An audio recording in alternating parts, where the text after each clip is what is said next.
Hey guys, in this video today, I am going to show you how you can easily increase the lifetime value of your user by 300%.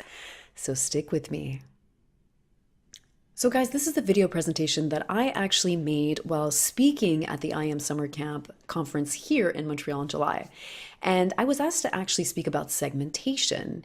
And while the concept of segmentation might seem easy, not many people fully understand its true and amazing potential to maximize a user's experience. And and really optimizing a user experience could really be the difference between a user being worth $1 or $4. Because would you rather have a user just buy once, or would you rather have them buy 3, 4, 5, or 10 times? That's the power of email segmentation. Now, yes, I could sit here for 60 minutes in front of you and tell you exactly how to segment your email list to maximize the lifetime user of every single recipient. But there's already a ton of people out there that can do this for you, right? And I tend to do things a little more differently, right? See, I'm not your regular email guru, right? In all honesty, I kind of hate using that term. Don't get me wrong, it doesn't mean that I don't know what I'm doing. Actually, it's quite the opposite. You see, I'm not what you would call your typical email list builder, right? I wouldn't even call myself a list builder, guys. I wouldn't. And I'll explain to you why. You see, when I actually started emailing 10 years ago, I managed and marketed other people's email lists. So I was what you would call a list manager or third-party emailer, or in my case, a femaler, right? Since I'm female. Last time I checked, I was female, yes. So for example, right, you might be sitting there now, you're probably collecting leads, right? You're making sales, you're collecting maybe some partials. You're really focused on your e-commerce business. Now, you know the importance of email marketing, and you know that for every dollar you make on the front end, that there's a possible $3 to $4 to be made on the back end, sending emails. And we all have heard that saying, right? The money's in the list, the money's in the list. And I couldn't agree more. Totally agree with that.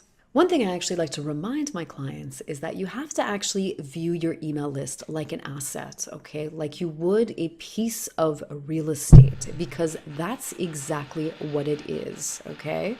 And it's up to you to decide if you want to build a 2-story building complex or a 100-story luxury building, one that you can basically turn around and sell in 3 to 5 years for thousands of dollars or millions of dollars.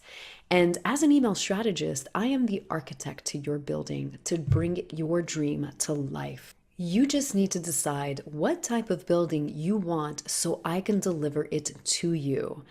Now, you might be sitting there thinking, hey, listen, Gab, I don't have a clue about email marketing. I don't know anything about how to even get started. You know, I tried this once. I had really crappy, shitty results. And on top of that, I got shut down, turned down. It's just not for me, okay? I just don't want to do it. Listen, I get that. I've been there, done that. I have trained thousands of email marketers out there, and I know what it's like. I know what the frustration is like. Trust me, I do. And having taught so many email marketers about how to properly manage their list, I know that the learning aspect, unfortunately, has been taken for granted. Because a lot of list builders actually take for granted the fact that there is a learning curve that comes with it. But because they use an email service provider, they think that they could do everything on autopilot and that all their worries are taken away because these good old email service providers will take care of all their worries, right? Wrong. Okay. I'm sure anyone that uses an email service provider knows that there is always problems that comes with your emails. Now, as an email list manager, this is where I helped advertisers like you make more money with their email list. So for 60% of the net revenue, I would manage your email list. You would basically give me your data and I would mail it for you. I would optimize it, monetize it, and on the 7th of every single month, you would get a check in the mail, right? Pretty nice, right? Getting free money, okay? I mean, getting 40% of something is still better than getting 0% of, well, nothing, right? Now, what many people actually don't realize is that there's 2 types of email marketers out there, and both view email extremely differently, actually. And both are actually leaving a lot of money on the table. And I'll tell you why. So you have the first type of email marketer, one that you know very, very well, right? I will call them your direct advertiser. Those are the people that are typically your list builders, right? People that are so focused on gathering leads, marketing future products or services, right? So a lot of these people are just like you, right? So, and you might be wondering, right? You might be wondering, how are these guys leaving money on the table if all they're doing is collecting leads, monetizing through emails? What are they doing, right? Simple. Okay, again, we go back to the email list builders taking their email list for granted, not on purpose, of course, because unfortunately they just don't know any better. And a lot of them, unfortunately, put too much weight on the fact that they believe that because people opted into their email, that obviously people want to always get their emails, right? So it's going to inbox at 100%. And we know that that is not true. And the other thing too is that a lot of these list builders actually view email domains like AOL, Gmail, Yahoo with the same dollar value, not realizing that every single domain brings its own return on investments. So, and a lot of people tend to forget, especially if they have an email list that is primarily made up of Gmail, right? So let's just say you have an email list makeup that's primarily made up of Gmail. Let's just say 40% Gmail, but 20% of it is Hotmail. And you notice that the return on Hotmail is actually 3 times the amount of what it is on Gmail. This is how you're leaving money on the table because of the fact that you didn't realize this, right? And you're not scaling Hotmail because you're so focused on trying to inbox Gmail and getting more Gmail because you believe that Gmail is the domain to go. That is how you're leaving money on the table, okay? It's by not realizing this. And that's just one of many ways that direct advertisers are leaving money on the table. Now, the second type of email marketer is your email list manager, right? This is where I got my start 10 years ago. And the number one rule for me was simple, okay? Super simple. For me, it was inbox, okay? That's it, 100% inboxing. Now, there were other email list builders out there, or list managers, sorry, that were all about volume, okay? They would send out millions of emails a day in hopes for a good return. Strategy was a little different, but basically the end goal was all the same, right? We all wanted to inbox, we all wanted that great return. Now, you might be wondering, how are these guys leaving money on the table if they're so focused on inboxing or sending out millions of emails a day, right? Well, unfortunately, most list managers do not have the marketing savvy skills that most direct advertisers do. So they don't know how to properly optimize an email campaigns for actual sales because they're so focused on getting data, securing servers, getting IPs, domains. It's crazy. It's a totally different mindset, completely different beast altogether. Now, I'm basically what you would call a hybrid, okay? And what made me so successful at what I did was the fact that I was able to combine the two mindsets. So I was able to combine the strategy of how to properly inbox, but I was also able to manage the marketing campaigns effectively to maximize every single click, to increase the engagement so I could inbox more emails and increase the lifetime value of every single email address. Now, I've always found the best way to learn is through mistakes, especially when you have money on that, okay? Because again, I could sit here in front of you for 60 minutes and tell you exactly how to do it. But it's been my experience that even when I do that, even with clients that pay me thousands of dollars, I give them clear maps of exactly how to do it, and still they don't get followed, okay? And this isn't because they don't want to. Obviously, they paid a lot of money for this. It's just sometimes it takes a little bit more time to really grasp the concepts. And I get that, and that's okay. That's very much okay. Again, most of us learn best through mistakes. I know I do. That's how I learn. So in this video, I'm going to show you how you can easily optimize your email sequence by using segmentation. And in this case, I'm going to actually show you using the quiz method of lead generation. And we all know that using quizzes is a great way to get intel on your users, and it's also a perfect opportunity to segment as well. But I will show you in the following example, if you do not do it right, how it can quickly kill your chances of making any real money. So stay tuned, and I'm going to show you how to optimize your next email sequence to increase the lifetime value of your users. Thanks so much, guys. Welcome back, guys. So here we are in today's video. We're going to see how segmenting your emails can increase the lifetime value of your user by 300%. That's right, 300%. Now, before we actually get into this, I want you guys to understand that email is more than just good ad copy, okay, and subscribers, okay? So I know a lot of list builders out there are so focused on the two things, right?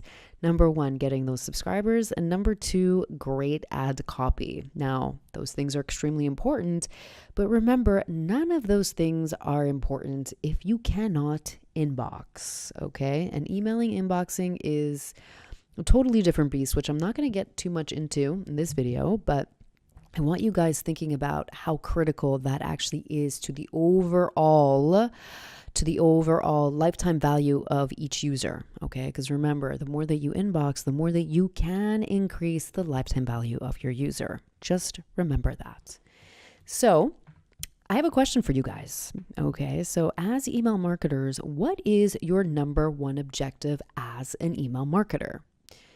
It's not a trick question. It's a question I actually ask every single one of my clients when I actually get on board with them. So it's very important to actually know, and I usually ask this question just to kind of know where their mindset actually is. So again, I ask you, what is your number one objective as an email marketer?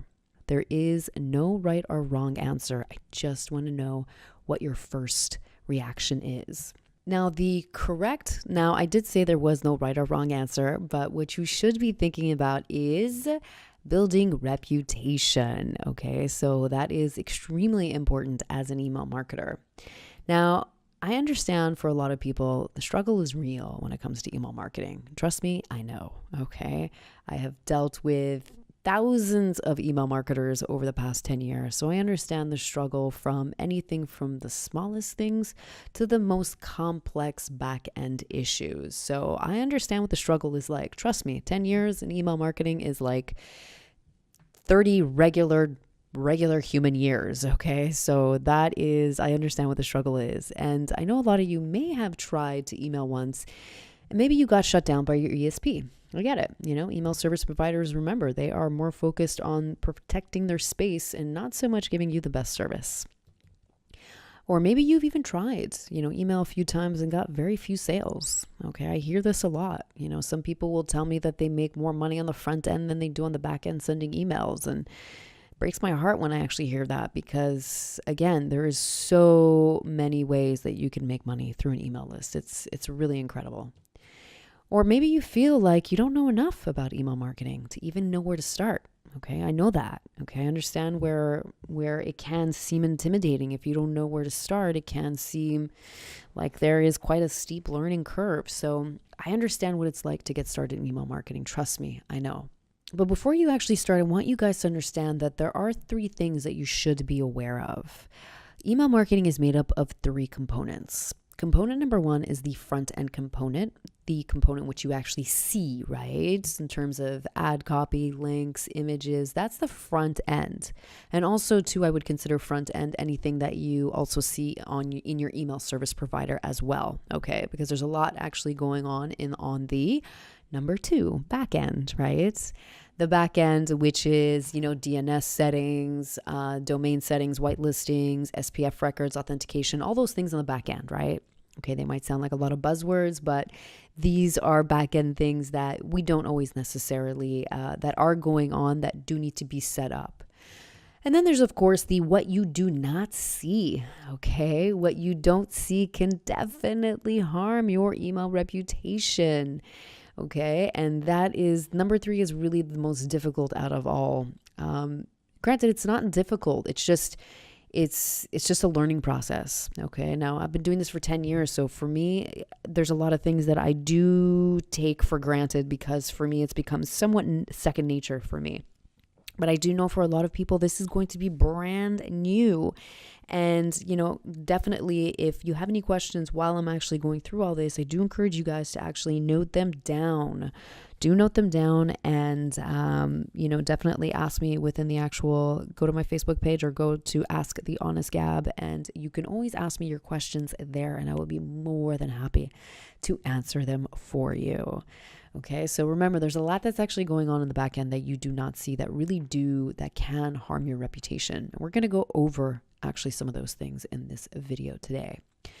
So remember, okay, email is 90% reputation, okay? It really is reputation, okay? This is not, email marketing today is not like it was 10 years ago. When I started 10 years ago, that's when actually the reputation started to rear its head. The good old days of, sending out millions of emails a day and making hundreds of thousands of dollars a day. And no joke, I mean, millionaires were made in 24 hours back in those days. So now it's all reputation. 90% of it is reputation, okay? Unless you're an extremely good programmer who knows how to bypass certain things, but this is not about that. Remember, you guys are direct advertisers, so 90% of your email is going to be reputation based. So what is reputation, you might be asking, right?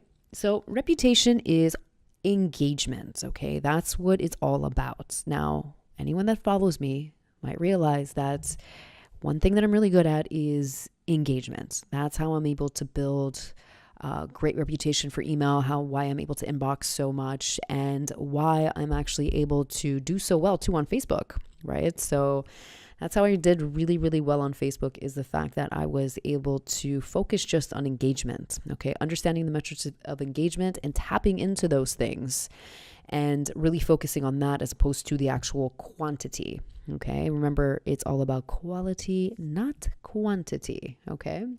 So what is actually engagement when it comes to email? Might be curious about that, right? So engagement when it comes to email is pretty simple.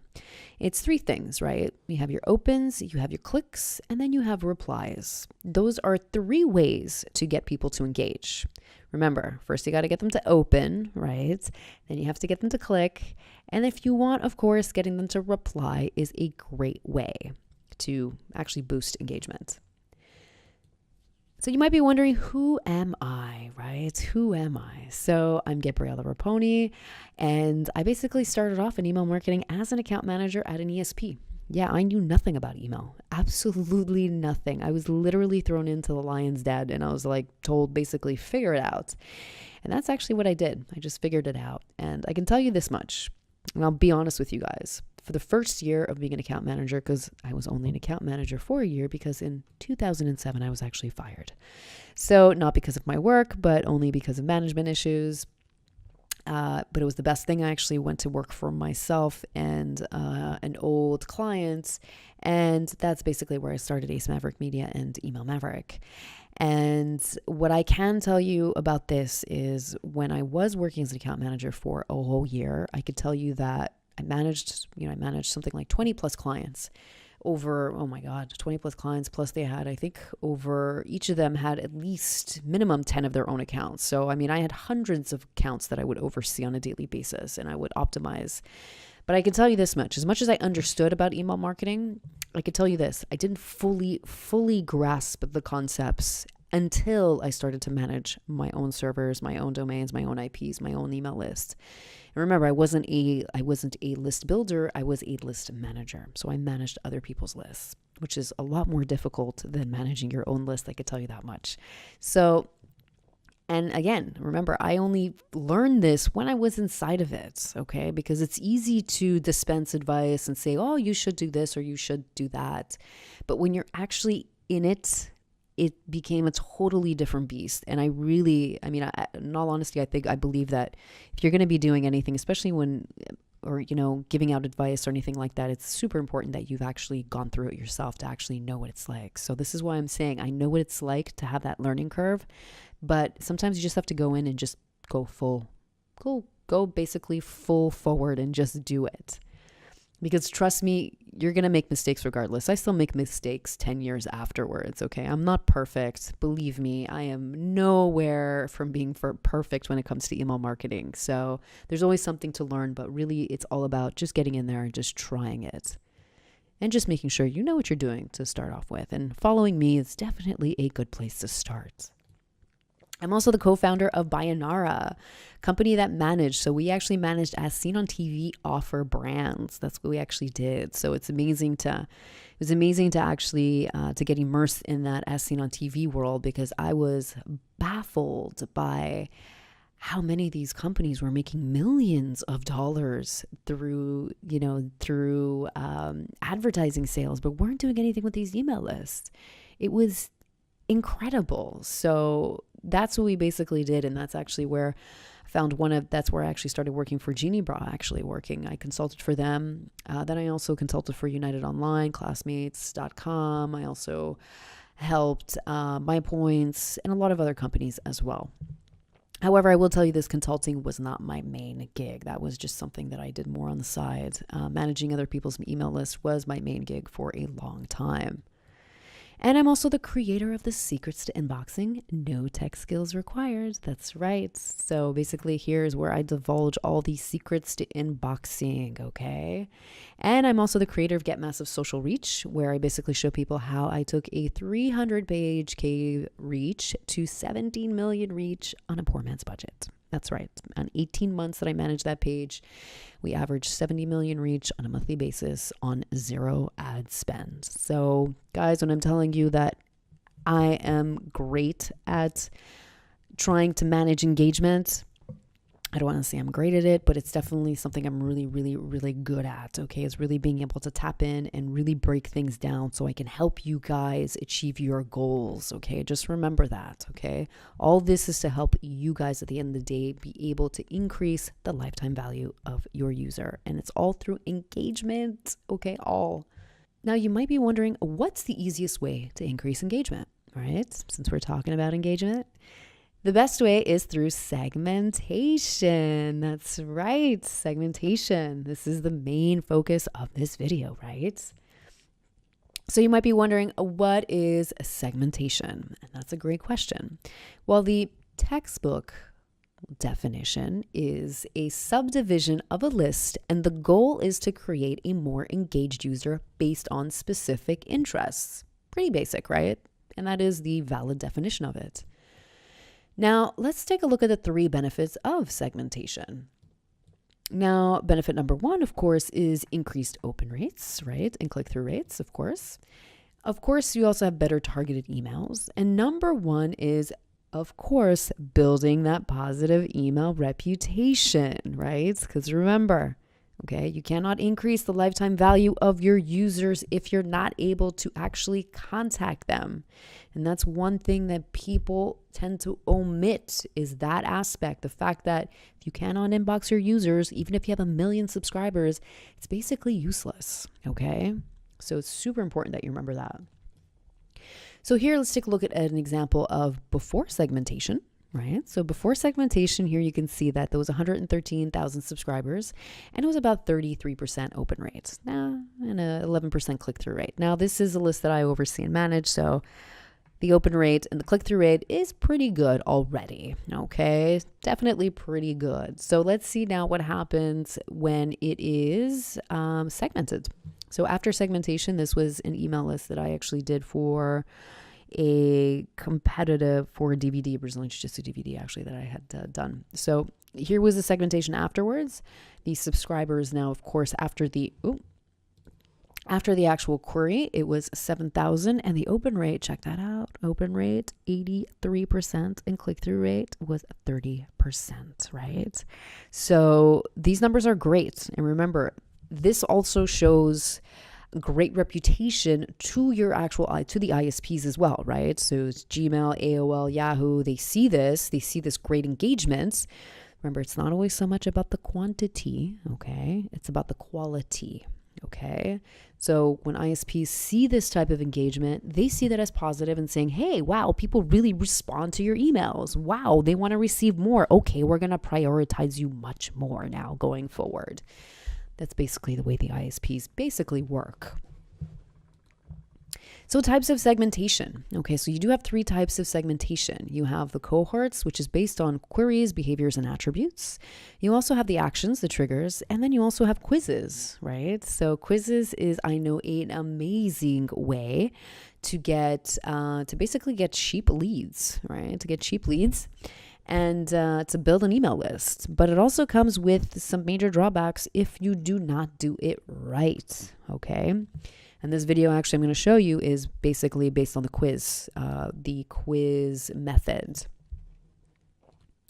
So let's take a look here at a cohort. So this is what a cohort looks like. It's big, it's massive. This is actually a very reserved cohort, we'll say. I've seen ones that are 5 times the size of this. But cohorts are extremely, cause a lot of tension on a database because it's creating so many different queries. And sometimes I find that the more queries you have, the more finite you're going to get. And sometimes you end up actually killing your list because of that. Now, so this is why it's important when you're actually building your cohort that it's being built in a very strategic way where you are not, where you're basically not cannibalizing your list, right? Or you're not underutilizing your list, right? You want to make sure you're maximizing the value of it fully altogether. And one way I like to actually display this is really to kind of tell people when you're thinking about building a cohort, what you should be thinking is think of your email list like a tree, right? So think of the funnel as everyone who comes in first and foremost, they're coming in through the actual trunk of the tree and they have to go up through it. And you're going to build your actual branches through that, okay? And each branch is going to represent, see if you look at each of these branches here, right? So the red would be one branch and then it would be branched off into other branches, and the green would be another branch on the tree and would be branching off into others. And that's basically how you want to view a cohort. And it's important to actually, or at least start to think about it when you're actually starting your email list, and slowly build this cohort as you go along so that it makes sense. That's the most important part, is that it makes sense, okay? And again, you're not underutilizing or you're not cannibalizing your list. That's the most important thing. So let's take a look at an example here of triggers, right? So people ask, what is a trigger, right? So a trigger is basically, well, in this case, it's not actually a trigger. Well, this was a trigger because basically what I did was I asked people, this was for a competition. I wanted to know it. This was to promote a Brazilian Jiu-Jitsu DVD. So I needed to know who was actually competing, because this was only going to be relevant to people who actually competed in Brazilian Jiu-Jitsu and not people who just did it for recreational use. So I basically asked them, hey, listen, do you wish you could win more BJJ competition matches, right? Click here for yes, no, I just like to roll, click no, right? All the people who said yes, they would be prompted to another page. And then at that point, they would get any other trigger email sequence of people who wanted to receive basically the competition DVD, right? So that's a trigger, right? When they click yes, they get another email, triggers automatically. And basically the third way is the quiz method, right? So this is what we're going to go through, and I'm going to actually show you some examples of some of the quiz questions a little later on. But quizzes are a great way, phenomenal way to get cheap leads and to get a ton of information on your users. But this is why it's important that you actually ask the right type of questions. Extremely important. So tips to segmentation, guys. Okay, the tip to segmentation is really, really, really simple. Okay, list your products or services you're trying to sell and ask yourself this: what type of question do I need to ask in order to find out what would get them to buy this? Also, what information do I need that will allow me to find out more about my subscribers? That's super key, right? Because remember, okay, this is your opportunity to find out what your users like. Okay, these are direct questions. Okay. Also, you get to find out their pain points. These are the indirect questions. So there are 2 types of questions that you can ask. And remember, knowing this will help you easily create content that engages 10 times more. Okay, it really will, guys. I promise you it will. Now, you might be wondering, what is the difference? Right? What's the difference between a direct question and an indirect question? So a direct question is basically simple. Okay, so this is an example of a direct question. What type of bike would you prefer to ride? That's a direct question, right? It's almost like saying, what color do you like? Red, white, or blue, right? Direct question. Indirect question here is, who is your ride or die, right? So this is an indirect question. Basically, again, they're trying to, you want to find out if someone's married, single, if they have family or kids, right? But a lot of people don't like to answer these questions, right? No one wants to be asked, are you married? Are you single? Hey, it's none of your business, right? But if you propose it in a different way, especially in a context where people are happy to answer it, then they are much more willing to give that information, right? So this is an indirect question, basically, and by asking this in this way, you're going to get the result that you're looking for, right? So the indirect question is, who is your ride or die, right? So that's an indirect question, indirect way of asking, are you single, married, or whatnot, right? It's a great way. So remember, this is your best way to ask a personal question without asking them directly. Also a great way to get into your user's psyche to understand their pain points. Okay, I can tell you this, as a marketer, my number one objective is to always understand the pain points, because understanding the pain points is more actually important than the deliverable itself, because you cannot sell anything if you actually don't know what is going to drive people to actually purchase something. So getting to know more, getting into the psyche of your user is going to be extremely, extremely beneficial to you. So here are some question examples, okay? So these are the actual questions that were actually in the actual survey itself. So we're going to go through and see if they're direct questions or indirect questions. So question number 1, and there's actually 8 questions in total. So question 1 is, what type of bike would you prefer to ride? Again, that's a direct question, right? Question number 2, what is your go-to outfit for riding? Now, this is a direct question and also an indirect question, right? Because it's a direct question because you can see exactly what type of outfits they like, but also indirect because you can find out a little bit more about their likes in terms of types of attire that they like. So it's kind of both. What is most important to you, right? So this is definitely an indirect question, okay? But you're also getting into their psyche at this point because you can see their values. And again, this demonstrates their values, and you can use it as marketing pain points going forward, okay? Which is really, really important to you. Question 4 is, what is your favorite type of ride? Again, this is a direct question. Number 5, who is your ride or die? That is definitely an indirect question. Question 6, what would you most like to be known for in the biker world? This is an indirect question for sure. Number 7, okay, indirect because you're kind of putting them in that mindset. You're putting them in that mind frame. Anytime you're putting them in a scenario is an indirect question, okay? Very, very indirect question. Think of it that way. Because you're painting a picture. If you're trying to paint a picture for someone, then they have to put themselves in that image. So anything that you kind of put on there is going to be basically emulated, and they're going to choose from that. Okay? Hopefully that makes sense. So number 7 here, which word are you most drawn to? Oh, this is a super indirect question. This is a psychology 101 question almost. And question number 8, how would you prefer to ride? Direct? Well, this is basically a direct or indirect question. Again, the great thing about quizzes is you're really kind of, you're simulating something, right? So these are, like I said, it's a great opportunity, but this is how you can basically see the difference between a direct and indirect question. Okay, so let's actually take a look at the workflow overview of this actually particular segmentation here of this quiz. Now remember, the whole point is to review the actual emails to see how we could have optimized it more for segmentation. But more so than that, what I want to bring you guys to light is a couple of things first and foremost. A couple of key points, okay, that I want to bring to light, which is number 1, remember, this is all at the end of the day. Remember, you have to understand that segmentation is beneficial because it helps you engage more, okay? Because when you're able to engage more, you're able to build a more positive email reputation, okay? Now, remember, a lot of people think that A lot of people tend to put too much emphasis on their email service provider, thinking that it's their responsibility to get your emails to inbox. And the truth is, it's your responsibility to get your emails to inbox, okay?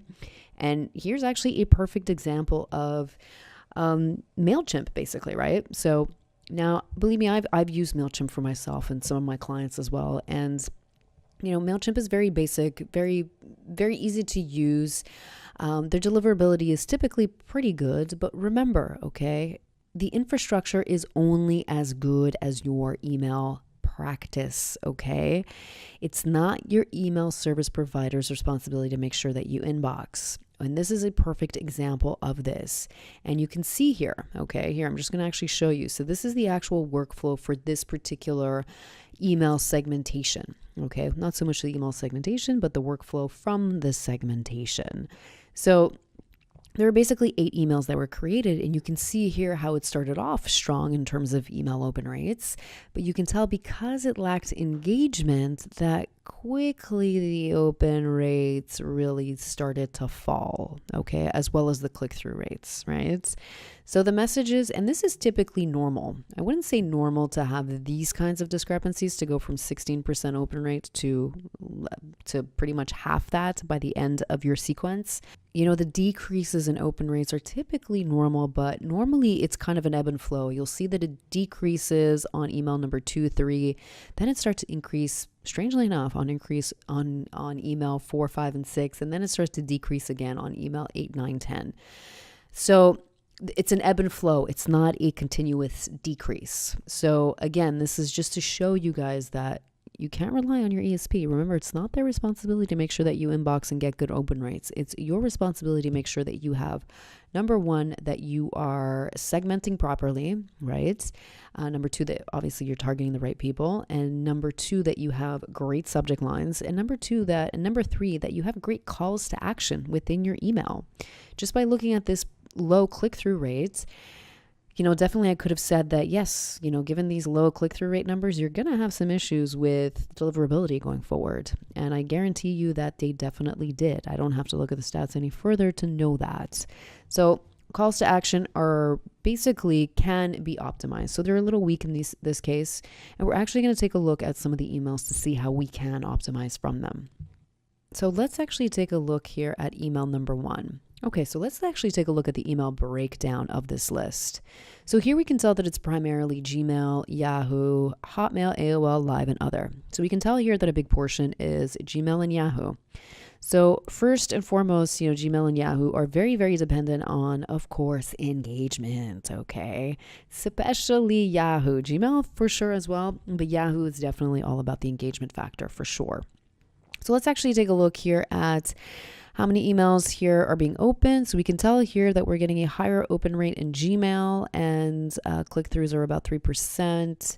But here we can actually tell that, okay, we're not getting such a great open rate here in Yahoo. So we can already tell that we're probably having some deliverability issues here with Yahoo.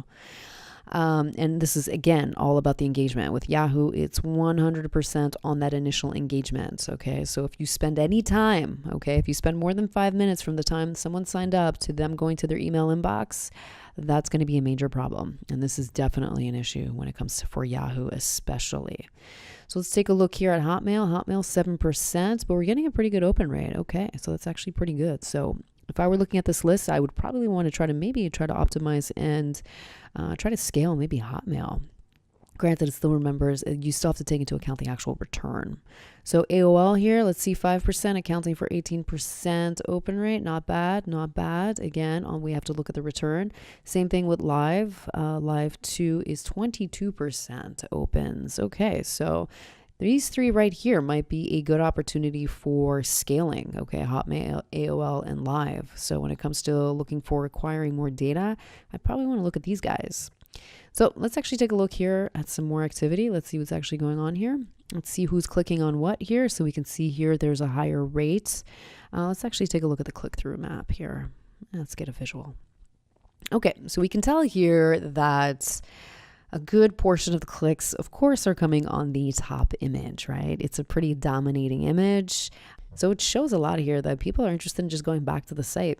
So what does that tell you about the rest of the ad copy? That, probably it's 10 paragraphs way too long. Okay. So definitely to optimize this email, the first thing I would have done is definitely shortened the email to optimize this going forward. And really remember, a lot of these people have already gotten their quiz results. So there needs to be another incentive in the email itself for them to segment and them to actually engage. Okay. Needs to be. So again, this email ad copy, I could probably spend just an entire hour just on email ad copy, but that's not the focus of this video. So to optimize this email, definitely people are interested in the actual store itself. So I probably would have just done probably a 2-liner here to get someone to engage on another call to action. So to actually get that engagement up. And that's what I would do to optimize this email, because it shows, people are just interested in the actual product itself. So let's see what else we have here in terms of overview. Let's take a look here. What the other thing I'm actually interested in here is the bounces, okay? Because this is another reason. So here we have, out of 14, we had 1,400 bounces, okay? And 1,300 were hard bounces, which is no bueno, okay? Definitely no good, okay? Definitely, I do have another video regarding the importance of email hygiene and verification, okay? And verification is a big deal when it comes to email. Okay, it's definitely, it's 90%. It's actually setting up 90% of your reputation even before you actually ever send a single email message. And it'll actually kill your chances of positive email reputation if you have a high rate of hard bounces, which are email addresses that do not exist. Now, if you've already spent 40 cents to acquire a lead, wouldn't it be worth the extra penny or maybe 3 pennies to ensure a positive email reputation so you can inbox more? Probably. Okay. So this is why verification is super important when it comes to building an email database and building a positive email reputation, because it does make the difference between inboxing and not. Okay. And you need that on your side when building an email reputation. Because remember, okay, this is just think of it. Okay. This is your first initial meeting with an ISP like Gmail. Okay. So it's almost like being invited to someone's house, right? You've never been to their house before. You knock on their door, they invite you in, and you trample on in with your dirty shoes when, your host would have liked you to take off your shoes. So that's what basically a hard bounce is. A hard bounce is you coming in with your dirty shoes when you should have taken them off. Right? So chances are you won't be invited back to that house without taking off your shoes, right? So that's one way that you have to kind of look at it. So hard bounce is extremely important, okay? So this is another reason why, so again, this is a good reason why Yahoo probably had such a low rate of open rates, because it wasn't inboxing because of this high bounce rates, okay? Gmail is a little bit more forgiving when it comes to high bounces, but Yahoo will literally shut you at the front door, okay? If they see you with your dirty shoes, they're like, we ain't even letting you in. So they're very, very, very, very strict when it comes to that. So let's actually go back here to email number 2. So again, we're not going to go through every single email, but I just want to quickly kind of go over some of the stats so you guys are aware of places that you can start to actually to improve your email marketing messages. So let's look at number 2 here again. So if we take a grand overview again, we can see that where the clicks are mostly coming from. Okay, people, this particular list loves to click on images. Apparently, they love it. Okay.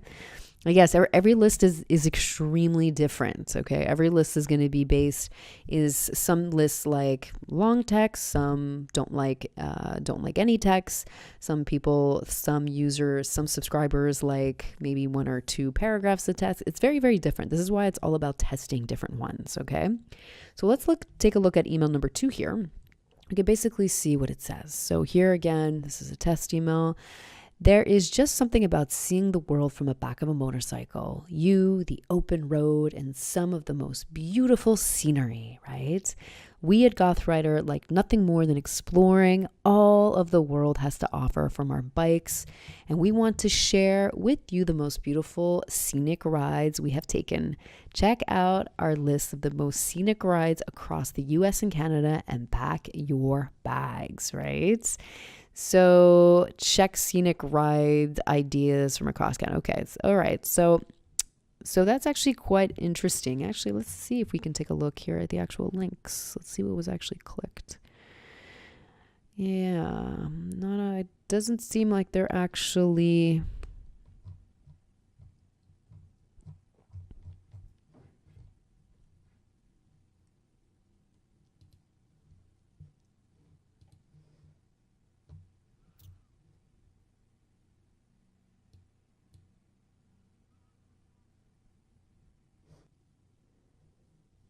So again, this is a good email. This is, definitely there is ways to, now of course, when it comes to every email, there's many ways to optimize on this first and foremost, right?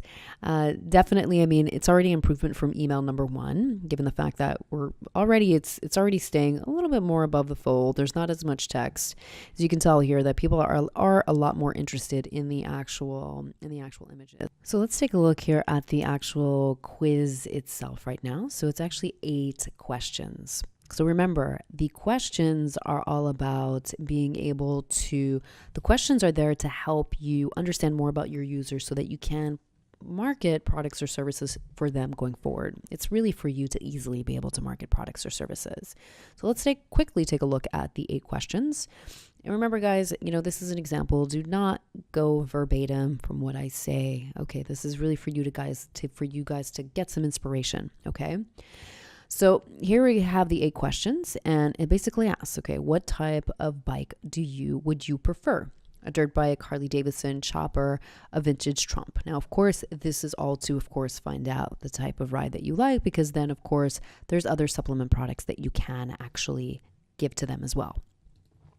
So question number 2 is, what is your outfit for riding? A leather jacket, some casual clothes, a t-shirt, leather pants. Again, these are some great questions, right? So I will say something casual, right? What is most important to you? Question number 3, providing for your family no matter what. B, keeping your brotherhood alive. C, sticking to the man and being a free spirit. And D, looking cool on your motorcycle, right? Again, these are great questions to find out more about what's actually important to you, right? In terms of actually finding out if you're single, married, whatnot. So question number 4, what is your favorite type of ride? One across country, just me in the open road, doing dangerous stunts that most cannot pull off, something fast, maybe in a race. D, short rides so I can get back to my family sooner. Remember, these are all really key because it'll help you understand more about your user. And remember, when you understand more about your user, you can understand the pain points much easier as well on top of the products and services. Just remember that. Question number 5, who is your ride or die? Your high school sweetheart, a smoking hot Scarlet, my best friend, my newborn son, I'd do anything, right? Again, this is another way to find out if someone is single, family, if they're married or whatnot, right? Remember, people don't like personally invasive questions. This is why putting people in this fantasy world is a great way to help you segment your users. Just remember that. What would you most like to be known for in the biker world? Would you most likely be liked to be known for a bike's custom paint job, an undeniable cool or perfect hair, a notorious biker gang, or my ability to do things on a bike most didn't think were possible, right? So this is a great way to learn more about the actual, let's just say what's going on internally in someone's mind, right? What is it that appeals to them more? So let's say in my particular case, I'm going to say the undeniable cool and perfect hair, right? All right, question number 7, which word are you most drawn to? Family, cool, free, dangerous. I would say free would be my thing. Okay, how do you prefer to ride? In a group, with one person, solo, anywhere, as long as I can go fast? I would say as long as anywhere as I can go fast, right? So that's basically the end of the questionnaire. Remember, this is a lot of it. Now, the reason why, again, the segmentation is key is because it not only lets you understand more about your user, about what's going on in their mind, it also will give you more inspiration in terms of ideas to come up with content, okay? Content, products, and services and whatnot. So here we can actually now see the opt-in, okay? So this is the opt-in to actually receive the chance to win. But in order for them to actually see their quizzes, they need to actually enter in their email address. So again, we're going through this entire funnel to see what is wrong with it and how we can probably optimize on it, right? Remember, this is about segmentation, but segmentation starts the minute the quiz starts. So just because this is not within an email client right now does not mean that we are not already trying to optimize for email, okay? Because remember, with email, it's all about creating that engagement, okay? And you can only create that engagement and that positive reputation from the minute they start the quiz, okay? The minute they start the quiz. So here we're now at the end, where basically it's asking us to opt in to see your results and get a chance to win a $500 gift card from Gothwriter, right? So let's just put in my name here. I'm going to put in my address. Put in my address and okay. Show me the results. Okay, so what happens here right now? Okay, so right now it goes to this other page. Ready to up your biker style. Check out the special offer from Gothwriter. Now, okay, so this is it. Remember, okay, so you're collecting leads, which is great. Okay, remember, lead generation, using quizzes for lead generation is a great way to generate leads. However, okay, I wouldn't say there's no point in collecting leads. I wouldn't say that. But you are not doing yourself any favors, especially if you're creating an email, if you're creating leads to be able to market products or services via email. You are not doing yourself any favors by not driving them directly to their email clients after they've submitted their email address. Okay, so this is the one thing that I do not. I wouldn't say I hate seeing this, but I really don't like seeing this because remember, there's no incentive for someone to actually go to their email client. Okay, especially if you're going to give them the quiz results right then. There's no reason for them to stay anymore. Okay, there's no reason for them to go to their email client. The whole point was to really create that urgency to number one, right after I submitted my email address, what should have happened was, hey, look at your email client now to see if you are the winner of the $500 gift certificate. That's what should have happened, okay? And then within that email, they could have already seen the quiz results. Giving people the quiz results right off the bat, okay, right here, leaves people with zero incentive to go to their email client, okay? And remember, this is all about building email reputation, okay? Just building a list is not going to guarantee you that you're going to be able to inbox your emails. Okay. Remember, that's one thing that people take for granted. List builders take that for granted. They believe that because someone signed up to their email, that someone wants to receive their emails all the time. And that truly, guys, is not the case at all. Okay. It really, really is not the case. So let's continue here. Let's actually show the results and see what it actually shows me. Okay. So apparently I'm James Dean. Okay. The first bad boy. Okay. So all right, so this is nice. Now I know I'm James Dean, right? Okay, great. Okay, guys, so here is an actual example of the actual segmentation. Now, here's the actual segmentation set up within MailChimp. Now, of course, this is going to vary within every single ESP out there, okay? So any MTA you're using or email service provider or SMTP server you're using, it's all going to be different, okay? It really is. So this example is specifically now from MailChimp that I just created. Again, I do suggest that you guys do segment beforehand, segment tag, do whatever you have to do beforehand to make sure that your email list is set up properly. I do recommend that you do definitely speak to your email service provider regarding that. So here's one that I did in MailChimp. Now, of course, when you're creating your segments, you don't want to create them in groups, okay? You definitely want to create them one at a time. Okay, so here you can see I'm creating 3, but it's actually I've done one at a time. So I wanted to create a segment that was just where people just replied with the word sweetheart, hot scarlet. Actually, let's just go to the one in question. Okay, so right here. So I asked basically, who is your ride or die? My high school sweetheart, smoking hot scarlet, my best friend, newborn son, right?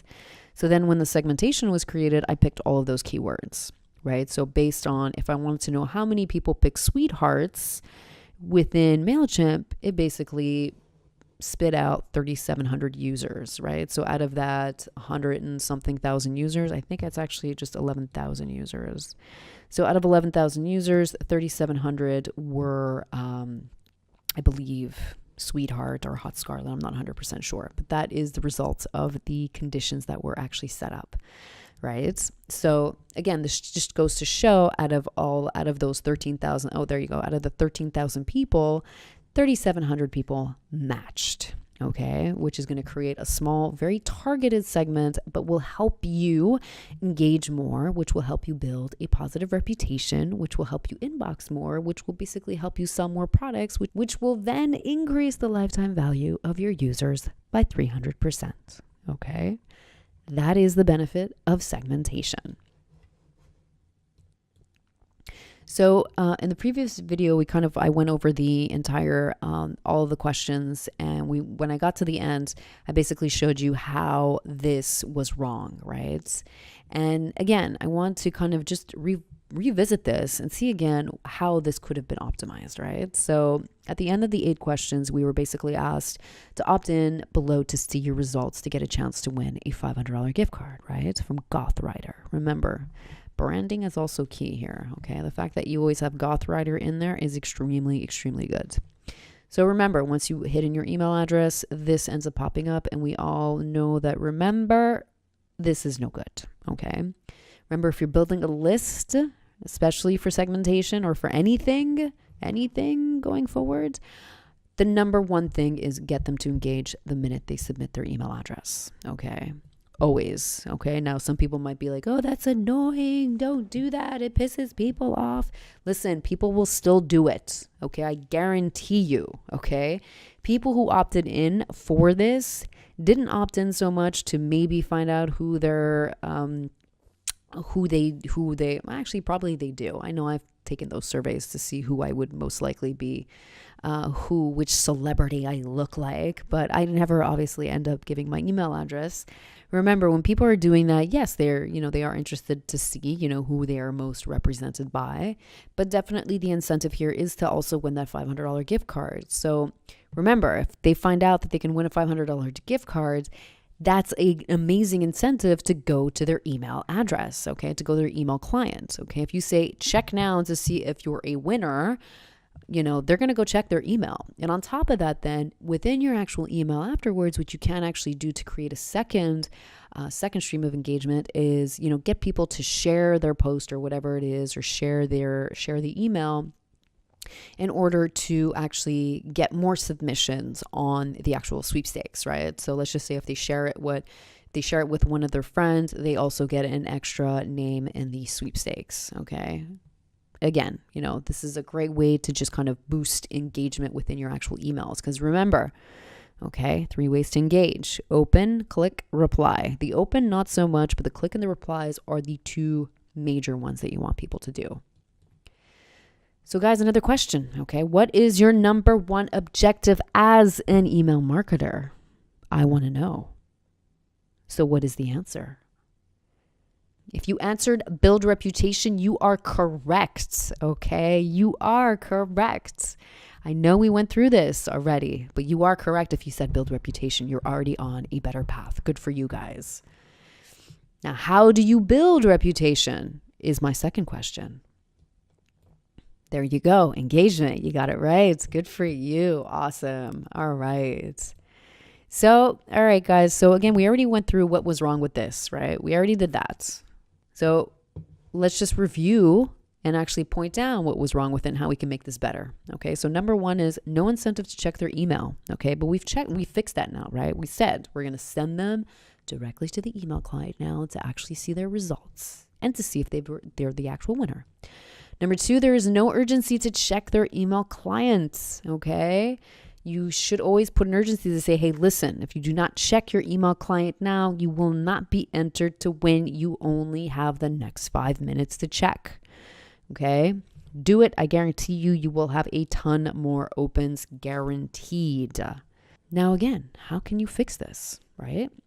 Now, again, I just gave you a great example, okay? I could say, hey, Gab, are you the next $500 winner? Check your email now, Goth Ride, right? Again, I'm always reiterating the brand to make sure that it really kind of embeds in people's minds.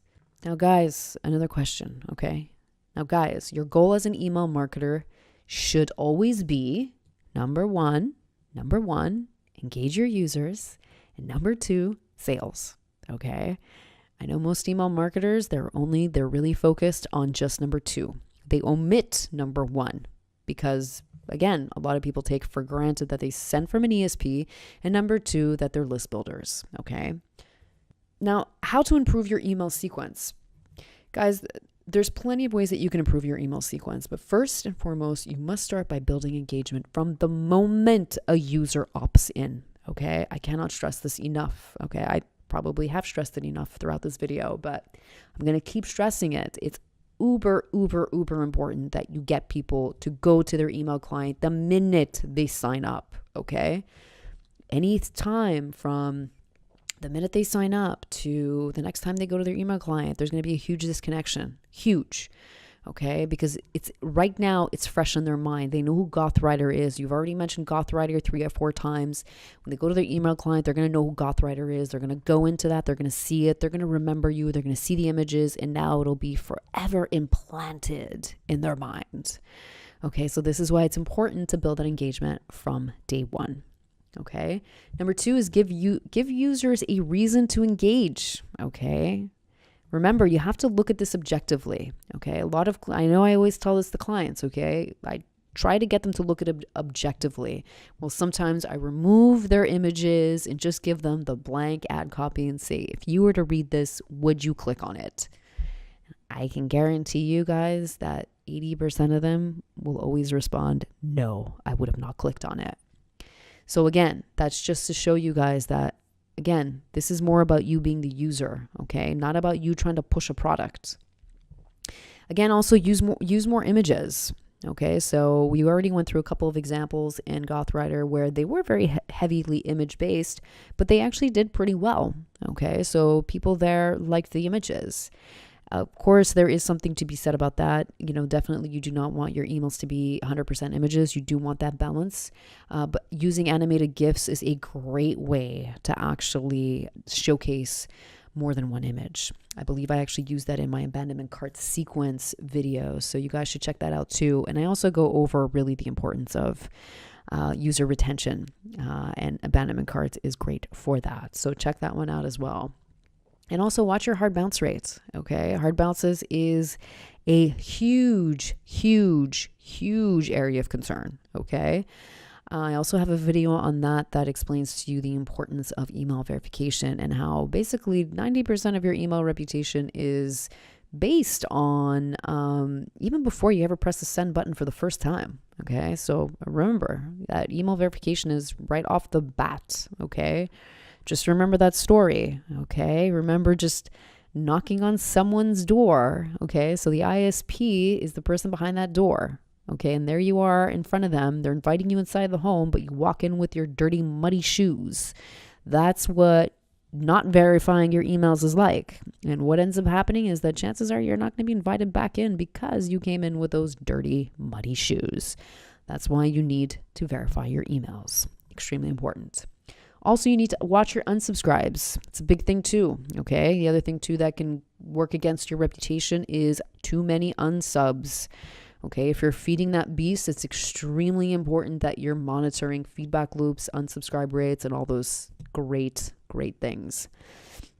Also, you want to make sure you track your links, okay? So in the example that we went over, there wasn't any links that are, well, the links were being tracked, they just weren't being identified, right? So if you have 4 links in there, it's extremely important to actually know which link is getting the most clicks. Now, Obviously in MailChimp, we had the heat map. It's much easier, but not all ESPs will give you that information. So using this particular code here right at the end and replacing link with whatever will help you track that, right? So you can do link 1, link 2, link 3, just add that question, TID equals link, and just add whatever it is you want. You can easily track your links. So how to find out more about your users. Okay, so let's just say you didn't segment, right? You didn't ask any questions. You don't have that much information on your users. Is this done for you, right? Are you dead in the water? Absolutely not. You're not. Okay, so there is still ways to find out more about your users. And there's tons of tools out there, guys. Tons of tools. Okay, Facebook is one. Okay, Facebook is just one amazing insight. They actually have audiences insights, which I'm sure a lot of you guys are familiar with since you're driving ads. Definitely using that to find out more information about your users is really, really important. Also, there's also third-party tools like Tower Data. Okay, Tower Data is actually one of my partners. So if anyone is interested in Tower Data, definitely contact me regarding them. But here, I'm just going to kind of give you a brief overview first of Tower Data and what they actually do. So here's actually Tower Data. So this is basically what their user interface looks like. And basically what it does is you have the opportunity, what you can do is actually upload your email list, right? And basically what it does is it matches different fields. Okay, so it has demographic data, household data, it has interest data, it has purchase data, and obviously you can tell here what they have. So out of the list that I actually uploaded of 6,700 people, it'll definitely give you the match rate. Okay, and it'll actually give you the price of each one afterwards. So it'll give you the match rate, but then it'll also give you the price for each one, right? So if I wanted to, let's just say, again, everything is due based on the match rate, right? So obviously the higher the match rate, the higher the price is going to be, okay? In terms of, so here you can see 66% out of the 6,700 contacts were matched, and that would cost me $45 if I wanted to, right? Same thing here too.